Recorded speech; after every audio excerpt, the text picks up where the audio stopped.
There's been a lot of what ifs on Errol Spence ever since he fought Bud Crawford. Like, oh, what if he fought him before the car accident? Yada, yada, yada. So today we're going to break this down. So there are a couple points here that you need to make. First of all, no, I do not think that was a prime Errol Spence Jr. who fought Terrence Bud Crawford. However, I don't think it matters.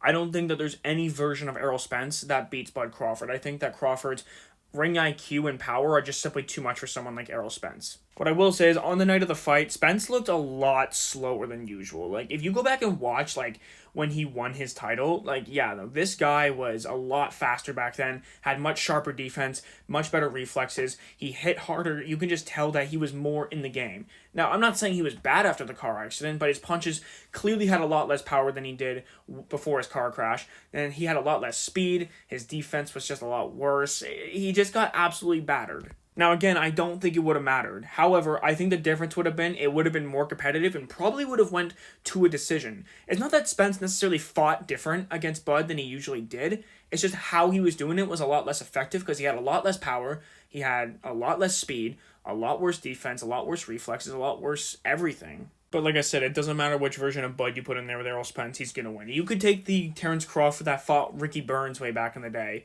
and he would beat any version of Errol Spence, in my opinion.